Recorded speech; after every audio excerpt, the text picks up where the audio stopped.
Hello, YouTubers out there. This is Jerry at the Movies. Today I'm going to talk about Neighborhood Watch, a alien invasion comedy. It doesn't open until July 27th, and it stars Ben Stiller, Vince-Vaughn, and Jonah-Hill. And news came out today in the Hollywood Reporter, that is today, March 28th of 2012, that the teaser poster and teaser trailer were being pulled from circulation because of the sensitivity to the Trayvon Martin case, which is an ongoing case. As I'm sure most of you know, Trayvon Martin was a 17-year-old kid who was killed by a neighborhood watchman who was armed.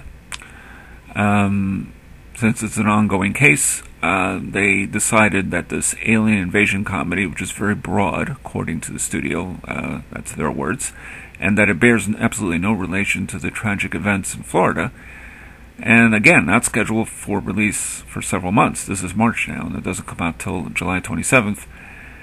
That it's in an early phase of the marketing, and that the teaser materials were not planned for long-term use, which of course, I'm sure most of you know that's always the case with any movie. And their thoughts go out to the families touched by this terrible event. Now, as you can see from the teaser poster, which is on the screen, it features a silhouette of an alien on a Neighborhood Watch street sign that's riddled with bullet holes.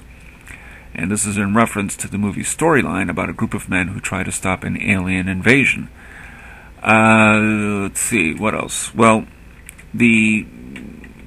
I guess the teaser trailer, which was playing in theaters before 21 Jump Street, shows the four actors driving through their neighborhood in a large SUV, and at one point Jonah-Hill's character using his hand, mimicking a trigger, pulling a trigger, pretending to shoot at a group of teenagers. So I can understand that. I can understand, too, the teaser itself, even though it's the silhouette of an alien, not the silhouette of a young 17-year-old boy. So it's riddled with bullet holes. All right, I can understand most of that. However, I would think that then, since, of course, this is, as the studio says, the initial phase of marketing, they could change the poster to show maybe the four actors and the alien itself, unless, of course, they don't want to reveal what the alien looks like at this point, and I can understand that, keep it kind of a top-secret thing.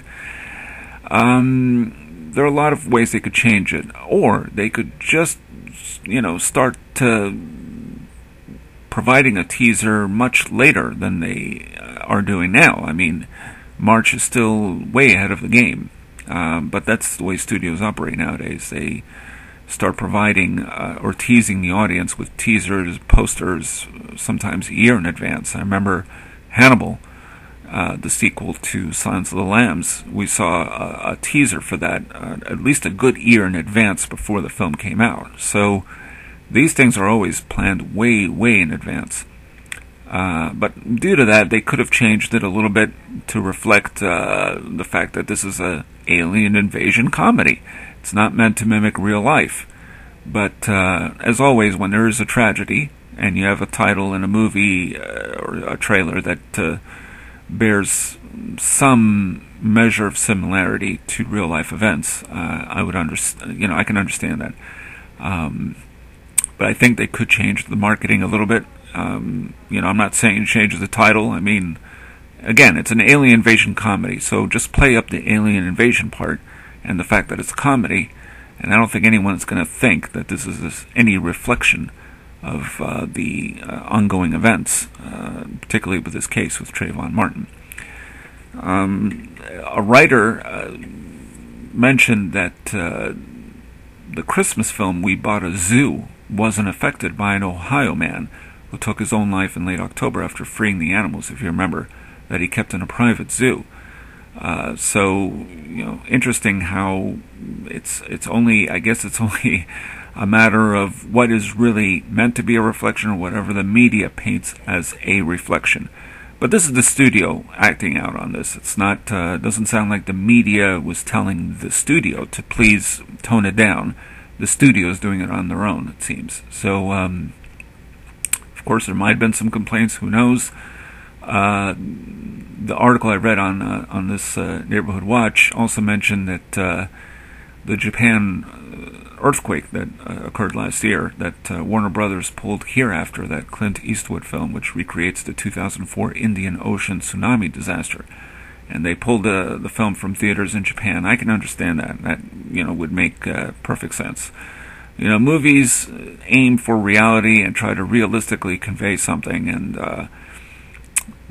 that probably was a little too close. So I can understand that. But this movie, again, changed the marketing. I think that would be beneficial, and maybe the studios can also learn about not promoting something too far in advance. Also, another one that I remember, another movie that faced a little bit of a problem, but not an incredible amount of problems with its marketing, was Die Hard with a Vengeance, which came out in 1995, the summer of 95. If you recall, a few months earlier, and I'd mentioned this on another show in reference to Michael Phillips and his discussion of the congresswoman that was shot in the head and thankfully survived, and the Green Hornet. Those are two dissimilar events. But anyway, I mentioned this before, in that the Oklahoma City bombing occurred in early 95, March, I believe, of 95, followed a few months later by the release of the Bruce Willis sequel, Die Hard with a Vengeance, which deals with a terrorist bombing up certain landmarks, or trying to anyway, in New York City.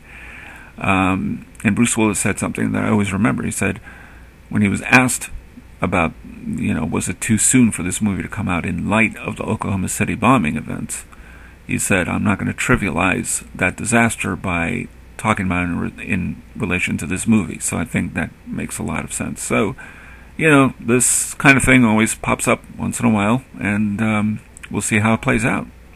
And this is Jerry the Movies, signing off.